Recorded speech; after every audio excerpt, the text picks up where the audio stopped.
네, 더불어민주당이 오늘 국회 본회의에서 김건희 여사 주가 조작 의혹 관련 특별검사법, 특검법, 김건희 특검법 처리하겠다는 의사를 재차 밝혔죠. 여당인 국민의힘도 오늘 오전 10시 30분 의원총회를 개최했습니다. 여당 원내대표는 김건희 여사 특검법을 도이치모터스 특검법이라고 부르면서 부당성을 주장하고 나섰고, 장해찬 최고위원은 특검이 용인되면 배우자나 영부인들 또는 이재명 대표의 배우자 김혜경 씨 등에 대해서도 특검을 못할 주제가 없다. 억지를 부리고 있는데요. 국정에, 민생에 걸림돌이 되고 있는 김건희 사법 리스크, 과연 해법은 없는 것인지 박지원 전 국정원장, 국가정보원장 모시고 이야기 나눠보겠습니다. 안녕하십니까? 제일 기쁩니다. 우리 KBS 최경영 지사에서 매주 만나다가 잘려가지고 또 최경영 우리 스픽스에서 다시 뵙습니다. KBS를 떠나서 페이스북을 쓰니까 저도 계속 댓글 달고 아이고. 최경영 화이팅 했는데 스픽스에서 노정면 앵커가 떠나고 이준석 전 대표와 디톡스라는 했죠. 품질 좋은 방송을 하다가 지난주에 끝났는데, 아니 최경영 기자를 여기서 만난다는 것 하늘이 준 행운입니다. 아니, 감사합니다. 총선에 출마도 하셔야 되는데 계속 나오실 거예요? 나와야죠. 저는 월요일부터 목요일까지는 서울에서 방송 출연 및 강연 활동을 하고, 고맙습니다. 금, 토, 일은 해남한도 진도에서 두더지처럼 열심히 합니다. 서울 정치, 여의도 정치도 오늘 하셔야 되니까. 방송이 끝나면은 저는 그렇죠. 해남으로 내려갑니다. 월요일부터 목요일까지는. 아니 제가 포문을 열지 않으면 윤석열 정권이 너무 행복해져요. 금주에만 금요일 날 나오시고 다음 주부터는 수요일 날 나오시는 거예요. 그렇죠. 수요일, 매주 수요일 12시. 수요일 나오시는 거. 점심도 굶고 내가 한다는 거예요. 왜 최경영 기자하고 하는 게 내 개인적으로 큰, 내가 박지원이 업그레이드 되는 거예요. 영광이죠. 이 영광입니다. 그렇게 말씀해 주셔서 감사드리고. 아니 그런데 지금 말씀하셨지만 김건희 특검을 도이치모터스 특검으로 불러야 된다? 아니 개식용 반대법도 자기들은 김건희법이라고 부르잖아요. 그렇죠. 자기들은 부르고 싶은 것을 부르고. 유리할 때는 김건희법. 김건희 특검이지. 왜 꼭 도이치모터스 주범들이랄지 공범들은 그렇죠. 이미 재판에서 유죄가 났어요. 그 사람들은 아무 관계가 없어요. 그 중에서 통정 매매를 한 그 계좌의 주인인 김건희와 관련해서는 소환도 지금 안 했잖아요. 그렇죠.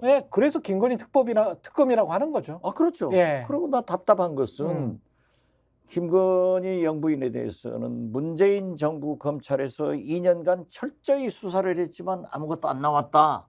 이런 얘기를 하더라고요. 그런데 그때 수사를 잘못했다고 하더라도 그때 또 검찰총장이 윤석열이 검찰총장이 윤석열이었어요. 자, 도이치모터스 재판 과정에서 새로운 진술이 나왔잖아요. 검찰 수사 기록도 있고. 수사 기록도 있고 또 거기에 판결문에 김건희 영부인이 관계됐다는 것이 나오면은 윤석열 검찰, 한동훈 법무부 장관 검찰에서는 반드시 인지 수사를 해야 돼요. 아니 1심 판결문에 제가 그 뉴스타파 보도를 자세히 보고 뉴스타파 기자와 이야기를 해보니까 102건인가 그래요. 통정 매매를 한 계좌 수가. 근데 그 중에서 40 몇 건인가가 김건희 계좌라는 거예요. 아니 글쎄 그게 나왔기 때문에 윤석열 검찰, 한동훈 검찰은 이걸 수사를 했어야 되는데 안 했잖아요. 그렇죠. 그리고 민주당이 특검하자 해도 안 했어요. 그러니까 이제 하는 것을 가지고 민주당을 비난하는 것은 얼토당토 않다. 그리고 민주당에서도 저처럼 저를 만약에 내가 요구했던 대로 수석 부대변인 시켰으면 제가 이런 얘기를 하죠. 그렇잖아요. 지금 우리 스픽스 시청자들은 충분히 알 거예요. 그때 생각을 해보면 사실 국민의힘 법사위가 움직이지를 않았고 그 다음에 법사위에서 조정훈 의원이 키를 쥐고 있으면서 제가 기억이 납니다만은 최강시사에서도 그런 이야기를 했었거든요. 조정훈 의원이 따로 불러서 물어보니까 뭐 추석 밥상에 이런 특검 이야기 올리는 것, 김건희 이야기 올리는 것, 이거는 국민들에게 좋지 않다. 그런 이야기를 하면서 반대를 하더라고요. 어떤 논리적인 설득도 없었어요. 아니 그러니까 조정훈 의원은 시대 전환해서 자기 전환해가지고 그리 가버렸잖아요. 국민의힘으로 가버렸어. 그렇죠. 김건희 그러니까 품에 안기죠. 지금 생각해 보면 그때 그런 이야기를 하고 감싸고 한 1, 2년 후에 갈 생각이었나? 그런 있었죠. 생각까지 그렇죠. 들어요. 예, 저도 그렇게 생각했어요. 예. 그런 거 보면 이게 김건희 특검을 막기 위해서 이른바 이제 중도적인로 보이는 비춰지는 사람들, 그런 사람들까지 예전역에 다 포섭한 거 아닌가 뭐 그런 느낌도 들고요. 저도 그렇게 봐요. 예. 근데 이게 지금 계속 안 하겠다고 하면 아니 누구 지금- 마음대로 안 해요? 그러니까 대통령이 예. 국회에서 법이 통과됐는데 안 하겠다? 물론 거부권을 대통령 권한으로 권한이니까 정부로 송부된 지 15일 내에 거부권 행사를 할 수 있어요. 할 수 있죠. 하겠죠. 윤석열 대통령 배짱으로 안 할 뿐 아니에요. 김건희 여사가 안 하게 간두겠어요? 그런데 어떻게 됐든 자 이게 넘어온다 합시다. 그러면은 재의결을 해야 돼요. 거부권에 대해서. 예. 그래서 국회 의석에 앉아 있는 재석 의원의 3분의 2가 통과가 돼야 된다고요. 네.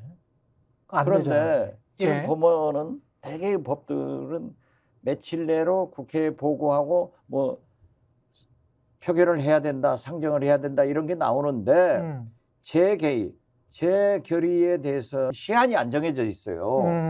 그렇기 때문에 돌아오더라도 국회에서의 상정 일자의 선택은 민주당 등 야권이 가지고 있는 거예요. 예. 이게 거기에 지금 굉장한 홍익표 예. 원내대표의 원내대표 전략이 숨어 있는 거예요. 자, 조금 더 이때- 구체적으로. 예. 이때 보면 예. 이준석 신당은 지금 어제 탈당을 해서 1월 달에 창당을 하지 않습니까? 예. 한동훈 비대위원장은 취임을 해서 1월 달부터 공천 학살이 시작돼요. 그러면 국민의힘 현역 의원들은 상당수가 이준석 신당으로 몰려갑니다. 그 이야기가 있더라고요. 뭐 이미 뭐 원내 교섭 단체 이상의 20석 이상의 국회의원들이 타진을 했다. 의견을 타진했다. 그렇죠. 예. 제가 디톡스 하면서 매주 이준석 대표하고 많은 얘기를 나눠봤어요. 그런데 저는 경험이 있잖아요. 예. 안철수 신당에 박지원이 가서 30석밖에 안 되는 호남을 단결시켜서 38석을 만들어 본 경험이 있어요. 그러니까 안철수 신당은 민주당에서 공천이 어려운 분들이 와가지고 원내 교섭단체를 등록하고 선거 기호도 3번을 받고 돈이 없는데 이준석 대표도 걱정하지 마라. 그렇게 되면은 국고 보조가 충분히 나온다. 이게 제 경험이에요. 못된 경험이고 잘못된 경험이지만 예. 그렇게 해서 하는데 여하튼 20석 이상 되면 되죠. 예. 되는데 그때 되고 또 음. 설사 국민의힘에서 공천이 확정된 현역 의원들도 그때는 자기의 당선이 목표지. 그렇죠. 김건희 특검은 국민 정서가 뭐냐에 따라서 결정되는 거예요. 지금도 우리 국민의 70%가 김건희 특검을 해라. 대통령이 거부권 행사도 70%가 하지 마라. TK에서도 67%가 거부권 행사하지 마라. 이런 압도적 요구가 있는데 아무리 대통령이 못하게 한다 하더라도 무기명 투표이기 때문에 찬성을 해줘요. 그래서 김건희 특검은 압도적으로 의결되고 재의결되고 김건희 특검은 이루어진다라고 언제? 하는데 12월 28일은 아닐 거 아니에요. 12월 28일은 아니죠. 예. 그것은 거부권 행사한 후에 그 라이트 타임, 적당한 타임을 홍익표 민주당 원내대표가 전략적으로 세워야 되는 거예요. 언제까지 상정해라 이런 게 없으니까. 그건 어차피 그리고 4월 국회가 해산은 언제 하죠? 6월 달이죠. 6월 달에. 네, 그러네. 5월 말이니까. 그러네요. 그러니까. 오버랩되는 기간이 있으니까. 충분하죠. 그러니까 내년 때문에. 봄이나 내년 그리고 겨울에. 나는 또 그 경험도 있어요. 예. 박근혜 탄핵 때 우리 야권 표가 안 됐어요. 그렇지. 그렇지만은 국민의힘 국민의힘 의원들 62명이 예. 귀순해 와가지고 그렇죠. 전향해서 그렇죠. 찬성표를 찍어가지고 박근혜 탄핵이 된 거예요. 왜? 도저히 국민적으로. 국민들이 예. 요구를 하기 때문에. 그래서 저는 뭐라고 윤석열 대통령이 아무리 명령하고 복종을 잘하는 한동훈 국민의힘 출석이 잘하는 한동훈 국민의힘이지만은 예. 특검은 국민의 요구에 의거해서 이러한 전략적 선택을 해서 가결된다.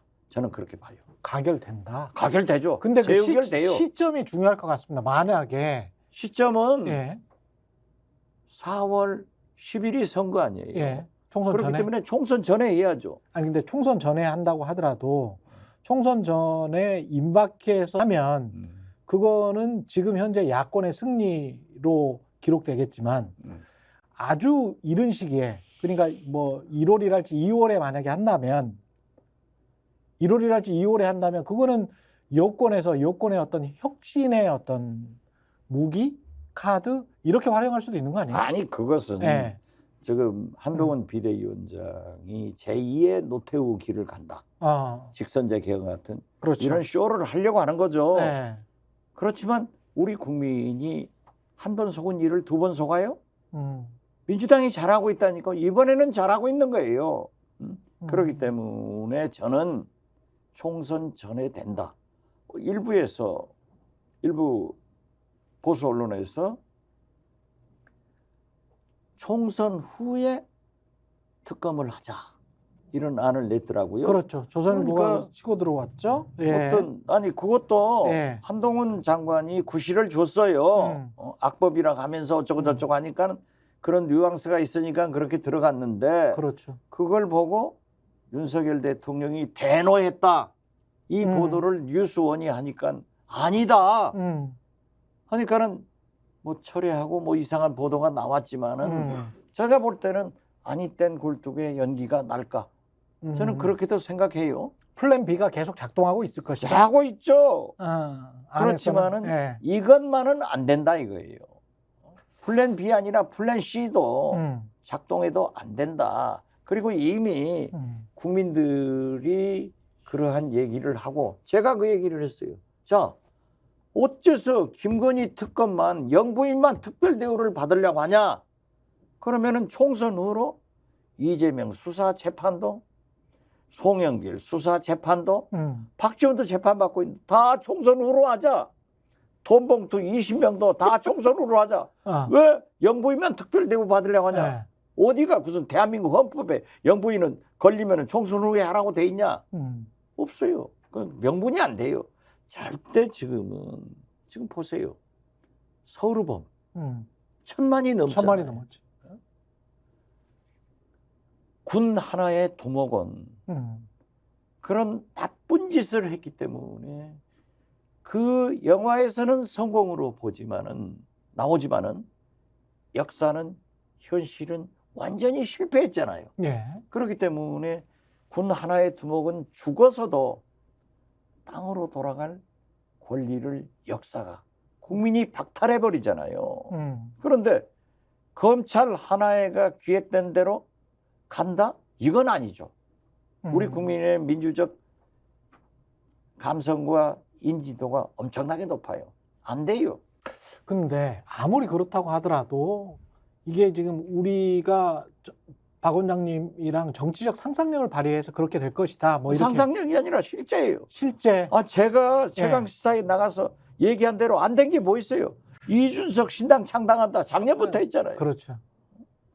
한동훈 비대위원장 어쩌고 하는데 이미 명령이 떨어졌다. 그런데 절차적 민주주의를 하지 않는 안 해본 국민의힘에서 무슨 의원총회 뭐 원외 지역위원장 상임고문단 예. 별거에서 결국 되잖아요. 나는 확정됐다. 아니, 그런데 재밌는 게 예. 한동훈 비대위원장을 이순신이라고 그랬어. 내가 이순신 욕하지 마라. 음. 원균 될 거다 했는데 그렇게 가고 있잖아요. 근데 과거의 대통령들이라면 분명히 이제 본인 부인이 어떤 이런 일에 연루가 됐다고 하면 불미스러운 일에 뭐 사실이 무엇이든 간에 불미스러운 일에 연루돼서 죄송하다. 국민들에게 사과를 하면서 본인 처의 일은 뭐 어떻게 중립적인 기관에서 하도록 하겠다. 아니면 검찰이 엄정한 수사를 하도록 놔두겠다. 뭐 이런 선언을 한단 말이죠. 사과를 하고 선언을 해. 당연히 그렇죠. 보통 그랬었어. 보통이 아니라 네, 일반적으로. 대한민국 역대 대통령들이 다 그랬어요. 그리고 그랬죠. 그러한 음, 것에 연루된 것만도 그렇죠. 반성하고 사과를 하는 거예요. 자 보십시오. 근데 안 했잖아. 천하의 예, 김영삼 대통령, 예. 김대중 대통령, 노무현 대통령도 다 그랬지. 재임 아들. 중에. 아들, 음, 형님 음. 해도 대국민 사과하고 다 구속을 시키잖아요. 그렇죠. 윤석열 대통령은 아예 거론도 못하게 하고 안 하니까 아니 그러니까 국민들이 들고 일어선 거예요. 그런 대통령 그런 어떤 부부 관계에 어떤 사정이 있는지는 모르겠습니다만은 그래서 무슨 뭐 용산 V1, V2, 예? VIP1, VIP2 세상에 어떤 청와대에서 영부인을 V2로 불렀던 적은 없었거든요. 아니죠. 비서실장, 지금 우리 최경영 예. 기자가 잘못 알고 있어요. 예.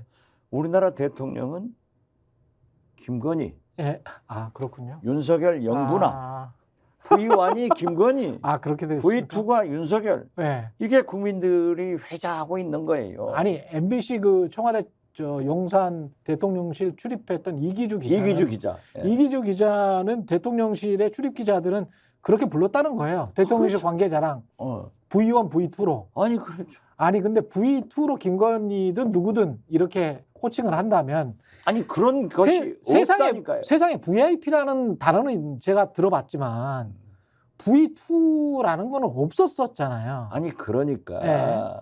처음부터 부속실 제2부속실을 안 만들고 영부인 역할을 하지 않겠다 예. 하고 기자회견한 것이 사기예요. 그리고 왜 제2부속실을 안 네. 만드느냐 하면은 제1부속실은 대통령의 모든 것을 하기 때문에 영부인도 똑같이 대통령과 동등한 대우를 받겠다 하는 거기 때문에 V1, V2가 나오는 거죠. 결국은 누가 V1이고 누가 V2인지는 모르겠습니다만은 여하튼 권력 관계가 있다. 그리고 김건희 여사가 보통 다른 대통령의 배우자와는 다르다라는 것 때문에 그것 때문에 특검을 지금 대통령이 받고 말고가 아니고 김건희 여사의 입김이 굉장히 크게 작용한다. 그런 어떤 이야기들이 다 돌고 있거든요. 그거는 맞는 겁니까? 또 어떻게 보십니까, 그건? 저도 그런 얘기를 듣지만은 예. 요즘 말 잘못했다가 또 대통령실은 고소를 잘해요. 예. 그러니까 조심하세요. 그런 예. 이야기는 하면 안 되겠구나. 아니 예. 해야죠. 예. 그렇지만 분명히 그런 이야기가 들리긴 확인된 얘기를 하자 이거죠. 그런데 제가 예. 영부인들 많이 봤지만은 들려요. 이런 영부인 대한민국 역사상 단군 이래 없어요. 그렇죠. 예. 본인의 어떤 미모랄지 대통령실 홍보를 할 때도 그 영부인 사진이 적극적으로 이렇게 전면에 등장을 하고 대통령은 사이드에 카메라 프레임에 있고 그다음에 대통령이 프레임이 좀 얼굴이 흐릿하게 나오는 사진이 있고 영부인은 아주 진하게 선명하게 나오는 사진이 있고 뭐 이런 것들도 처음 보는 풍경이거든요. 아 그렇죠. 그런 것들을 생각해 보면 그런 것들을 자꾸 보니까 사람들이 뭔가 권력 관계가 이상해 그런 생각을 가질 수밖에 없는 것 아니 같기도 하고요. 그런데 윤석열 예. 대통령이 잘한 게 두 가지가 있어요. 국민의 나이를 한두 살 내려준 거. 이거 얼마나 잘했어요. 예. 그다음에 예. 자기 부인을 진짜 레이디 퍼스트 정신이 투철한 거. 부인을 잘 모시는 거. 그건 잘한 일인데 이게 대통령 부인이 아니면 괜찮아요. 그렇지. 그럼 대통령 영부인이 그러니까 안 되는 거지. 그러니까 장삼이사의 부인이면 괜찮죠. 당연하죠. 네. 그리고 아, 그런- 저처럼 제 아내한테 잘못해가지고 일찍 하늘나라로 보내니까 제가 얼마나 예. 불쌍하게 살아요. 예. 그렇지만은 대통령은 대통령이고 영부인은 영부인인데 이게 혼돈해서 있기 때문에 그렇죠. 오히려 때로는 앞서가기 때문에 음. 때로는 사진에서도 그러지만은 걸음도 압박할 때가 있잖아요. 음. 이런 거기 때문에 국민들이 눈살을 찌푸리고 저건 아닌데 그러는 거예요.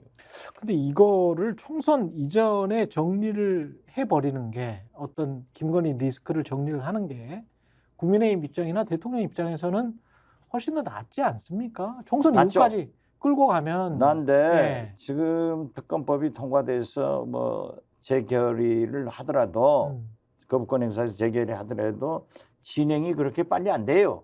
봄 이후 그렇지. 예. 그러니까 총선 중에 특검 활동은 진행되지만은 결론은 총선 후에 나올 것이다. 저는 한참 그렇게 후에. 예측해요. 예. 아니 박근혜 특검 보세요.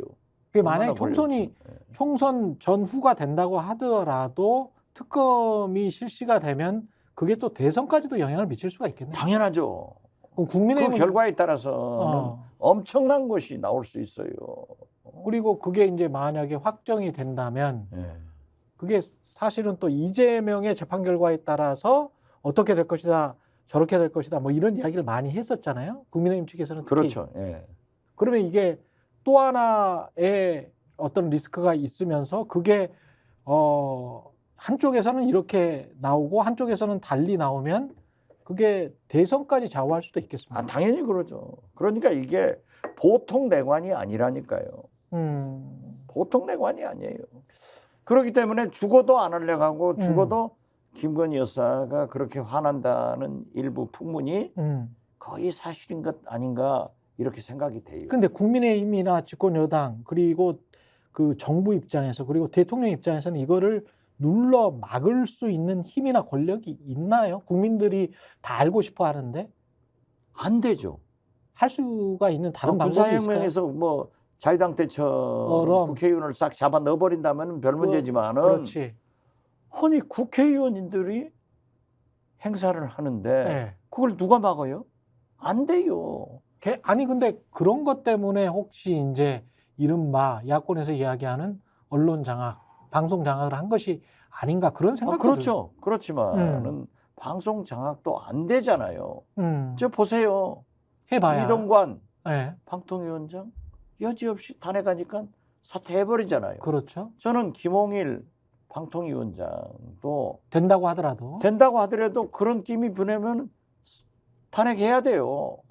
절대 지금은 민주당 등 야권이 이에는 이, 눈에는 눈으로 가야지. 만약에 여기에서 잘못 전략을 쓰면은 검찰 하나가 권력을 장악해서 제2 검찰공화국을 탄생시키게 된다. 그러니까 제대로 정신 차려라. 저는 그렇게 말씀드리는 거예요. 한동훈 비대위원장은 그 속으로 생각하고 있는 거는 본인이 전두환 노태우처럼 제2의 대통령 윤석열 정부의 연장선의 대통령이 될 수 있는 기회다라고 생각하고 비대위원장을 수락한 걸까요? 아니면 어떤 생각에서? 아마 그런 것도 있겠지만은 제가 볼 때 그 재밌는 말이 나왔다가 이제 없어졌던데 네.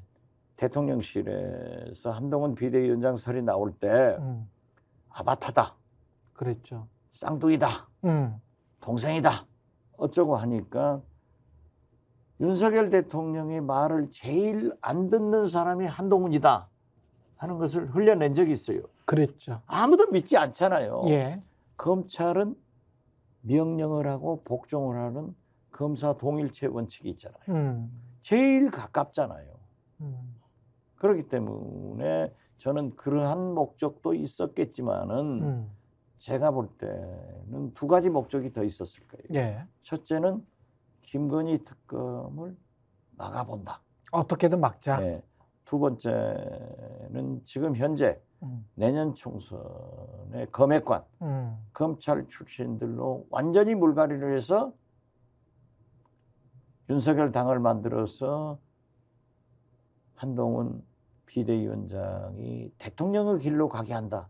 저는 이 두 가지 목적이 가장 컸다고 생각해요. 근데 그 자충수 아닙니까? 기존의 기득권을 가진 의원들이 아무리 뭐 이제까지 굽신거렸다고 하더라도 공천 못 받게 되거나 홈지로 몰리게 되면, 그리고 검사 출신 또는 뭐 윤석열 이른바 측근이라고 하는 사람들이 공천을 받게 되면 당연히 반발할 수밖에 없고. 그걸 모르는 거예요. 그걸 모르는 거예요. 그렇기 때문에 일방적으로 하는 거죠. 그래서 그렇게 해가지고 검찰총장은 명령을 하는 자리지만은 예, 대통령은 명령이 안 돼요. 음, 수평적 관계를 가지고 국민을 하늘처럼 모셔야 돼요. 주권자가 국민이니까. 그렇죠. 예. 그렇기 때문에 김대중 대통령은 희호도 인내천 경천해인 하늘을 모셔라 이런 얘기를 하셨는데, 이분들은 자기들이 검찰공화국을 해보니까 마음대로 된다 이 생각을 가지고 착각을 하고 있는 거예요. 국민을 졸로 보고 있는 거예요. 그렇기 때문에 안 되죠. 근데 그런 식으로 막가파식 공격이라고 해야 되나요? 그러니까 비난을 하고, 지금 뭐 취임사 전문에도 나왔습니다만 운동권 탓이다, 민주당 탓이다, 뭐 다 그런 거잖아요. 그러니까 이재명 탓이다. 한동훈 예.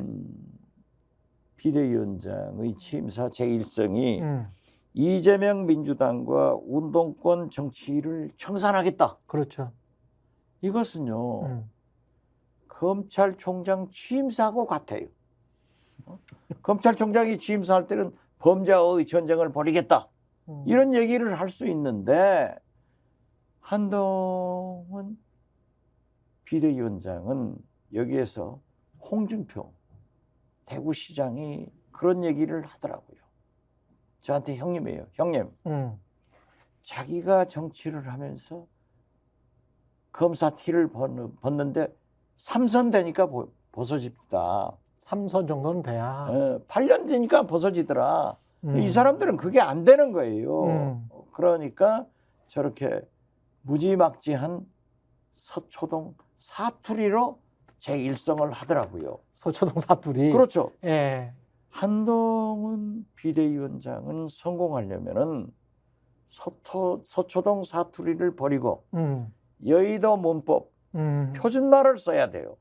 자, 한동훈 법무부 장관이 여의도 사투리 안 쓰고 5천만 국민의 표준말을 쓰겠다 했잖아요. 예. 그런데 제1성이 서초동 사투리예요. 어. 여의도 문법의 표준말은 정치를 개혁하고 국민이 정치를 걱정하지 않도록 정치를 살리는데 그 방법이 협치이기 때문에 여야 협치를 해서 잘하겠습니다.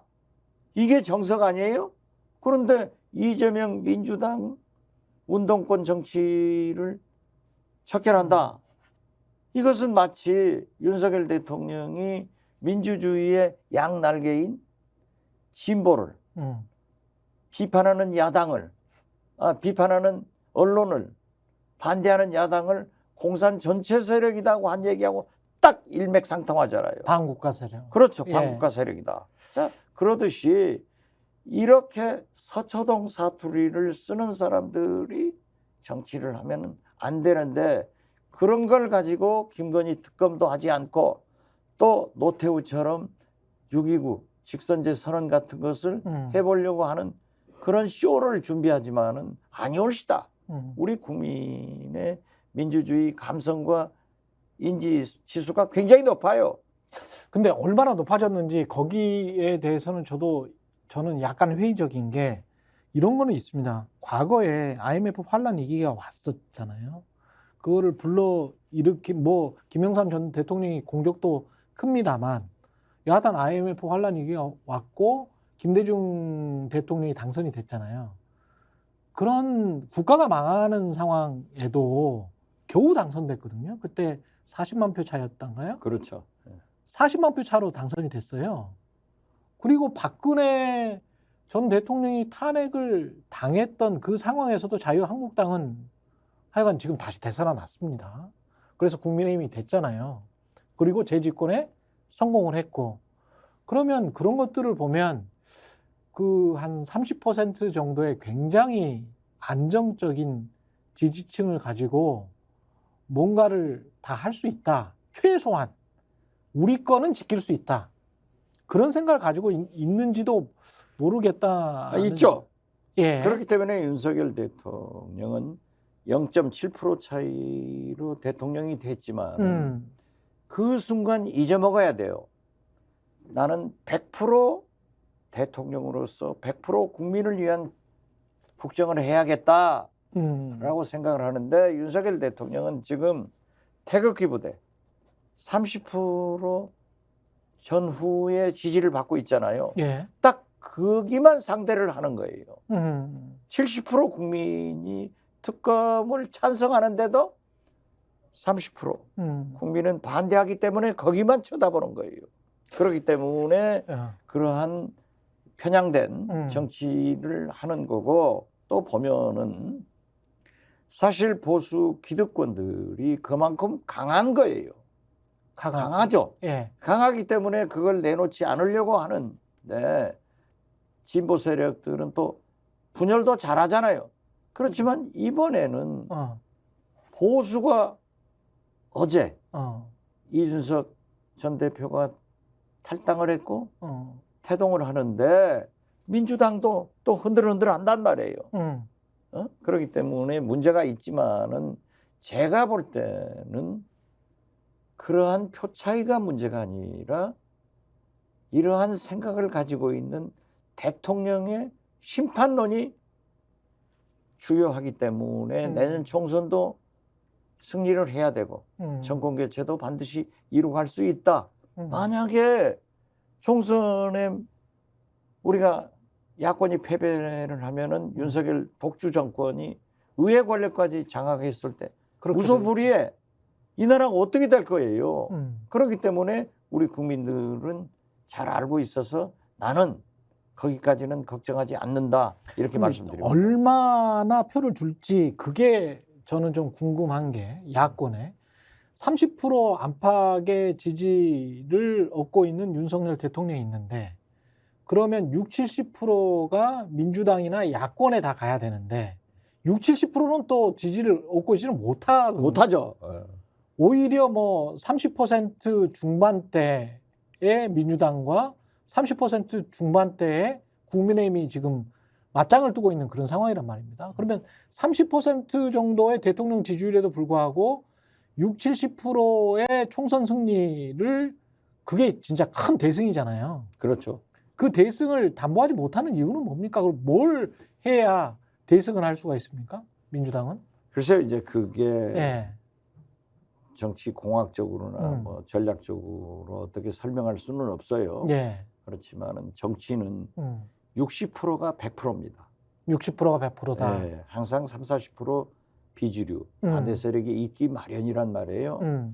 그렇지만은 한 2달 전에 진보 세력 중에 차기 대통령 후보로 이재명 대표가 72%가 나왔더라고요. 아, 이건 뭉치고 있구나.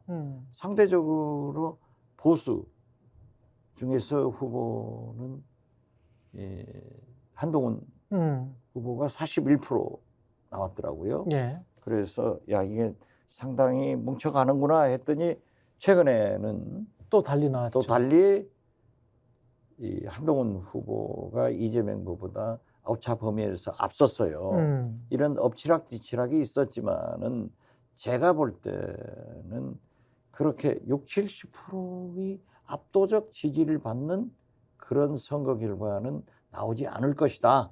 저는 그래요? 그렇게 봐요. 민주당이. 그렇죠. 예. 왜냐하면은 그러기는 힘들다. 진보 세력도 많이 분열됐잖아요. 그러니까 지금 현재 비례대표만 하더라도 연동형 비례대표냐, 병립형이냐 하는데, 저는 연동형을 가면은 이 위성정당 병폐를 막을 수 없기 때문에 국민의힘은 하면 민주당은 어떻게 되느냐, 앉아서 당하느냐, 몇십 석을, 이런 게 있어서 차라리 병립형으로 가서 소수 정당의 원내 교섭단체 구성 요건을 지금 현재 20석에서 구라파처럼 10석 5석까지 내려주는 것이 좋다라고 아, 했는데 예. 지금 김부겸 음, 총리가 이재명 대표를 만나서 공천도 잘해야지만은 제도, 준연동형으로 가는 것이 좋다. 제도적인 측면. 예, 그런 것도 일리가 있더라고요. 그러니까 지금 무슨 왕도는 없어요. 그렇죠. 그렇지만은 예. 저는 더 나아가서 우리가 과거에 경험했어요. 진보 정당들이 연합 공천을 하자. 예. 과거에 민노당의 심상정, 노회찬 등에 대해서 우리 민주당이 공천을 안 해줬어요.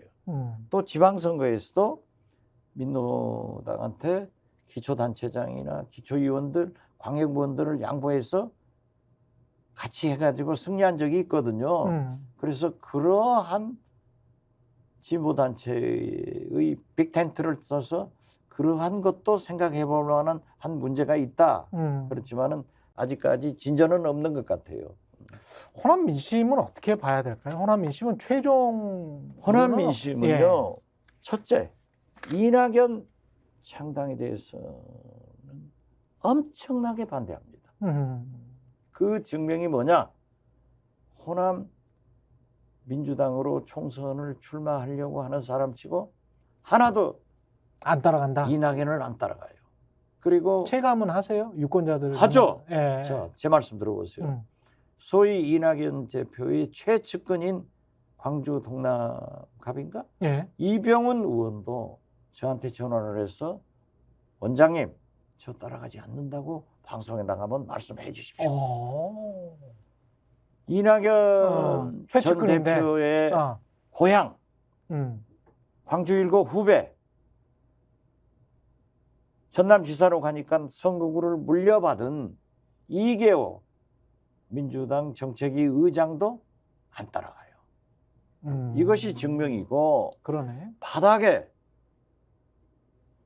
유권자들 민심. 또 민심은 이낙연 미쳤냐? 왜 지금 이 판국에 이재명 대표를 중심으로 뭉쳐야지 이런 짓 하느냐? 이런 정서가 있고요. 그러나 민주당에 대해서는 윤석열 대통령한테 절망을 하는데 민주당이 희망을 제시하지 못하고 있기 때문에 상당히 낙담하고 있습니다.